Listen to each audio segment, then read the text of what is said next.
بسم الله الرحمن الرحيم السلام عليكم ورحمة الله وبركاته وعشرة امتحانها هاي كيمستريga casharkii sagaalaad wuxuu ku baxaya luqadda af Soomaaliga kana baxaya IQRA education program waxaa idin soo jeedinaya anigoo ah Maxamuud Cabdirashiid Muuse sidii casharkeena hore aan uga hadalnay waxaan casharadeenii ugu dambeeyay labada cashar ugu dambeeyay aan kaga hadalnay atom waa maxay atom waxa uu yahay atomka gudihiisa maxaa ku jira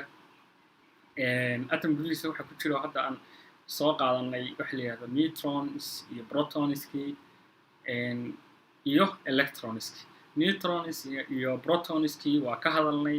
neutrons iyo protons waxay ku jiraan inside the nucleus ka dhexdeeda halka waxa la yiraahdo electrons ka la yiraahdo they spin around the nucleus waxay ku dhagan yihiin ama ku yaalaan dusha sare ama qaybta ku xeeran waxa la yiraahdo nucleus-ka ku xeeran yihiin ku dul wareegsan yihiin waxa la yiraahdaa waa gaari doonaa casharkayga qaybaha dambe ground state-ka waa shell-ka ama wareegga ugu dhow nucleus-ka electron-kana uu ku wareegaa halkan sideedan kaga muuqata horeba aan ku sheegnay waxa la yiraahdo protons-ka oo wata calaamad positive ah iyo neutrons-ka oo aan wadan wax charge waxay ku jiraan inside the nucleus-ka waa kana electrons-kina waa kuwan electrons-ka si loo ogaado loogana hadla spin-kooda waxaa la isticmaalaa two models nowadays la isticmaalaa first model waxa weeyaan Niels Bohr uu soo jeediyay iyo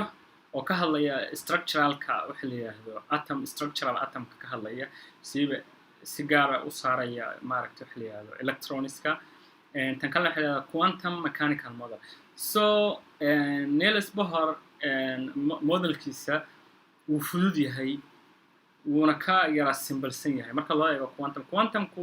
waa more accurate waxa weeyaan aad buu wuxuu macnaheedu waxa weeyaan marka laga hadlayo markii lagu xisaabiyo uu yahay wax la hubo waliba waxa better laakiin more complicated way oo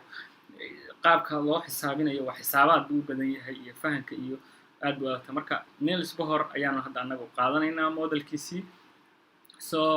Niels Bohr modelkiisa wuxuu oranayaa electrons orbit around nucleus electron orbitku wuxuu ku wareegsan yahay nucleus-ka so orbitiskaasi wuxuu noqonayaa kan koowaad kan labaad kan saddexaad kan afaraad kan shanaad whatever laakiin wuxuu ku wareegsan yahay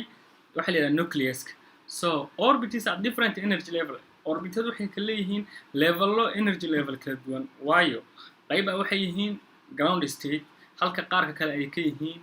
excited state waan idin sheegi doonaa ground state iyo excited state waxay yihiin so electrons usually stay at ground state inta badan electronsku waxa laga helaa ama ay joogaan ground state-ka so waa maxay ground state isweydiin here halkan saad sawirka uga jeedaan orbitkan ama grantan nucleus-ka waa kana grantan ugu dhow nucleus-ka ayaa waxaa la yiraahdaa electrons-ka ku jira waxaa loo yaqaanaa waxa la yiraahdo ground state way ku sugan yihiin xaaladdan markay yihiin sababtoo energy-goodu waa low halkan u fiirso halkaasuu electron-kan joogay waxay absorb gareeyeen energy then maxaa dhacay uu jump gareeyay halkaas u tagay excited electron or excited state absorbs energy way jiid haddii marka excited-kan midkaan ah energy-ga laga saaro maxaa dhacaya wuxuu ku soo laabanaya ground state-kiisi so energy-ga uu helay ayaa keenaya in uu excited noqdo oo kor level ahaan ugu kaco so u fiirsa halkan mar kale aan ku celiyo so this waxa weeyaan ugu dhow nucleus-ka oo ground state kan ku xigana halkan kaga muuqdana waa waxa la yiraahdo excited state. Excited state waxa weeyaan electronka marka uu helo energy and then it jumps to the excited state. Okay, summary waan ku darnaya aan badnayn. Electrons orbit around the nucleus. So always remember xasuusno electrons always waxay ku hareeraysan yihiin ama ku wareegsan yihiin nucleus. Then atomic absorbs or emits the radiation only. So atomigu wuxuu soo jiitaa oo qaataa ama iska saara radiation photons radiation. When electron absorbs energy, markuu absorb gareeyo energy radiation, it jumps to the excited state.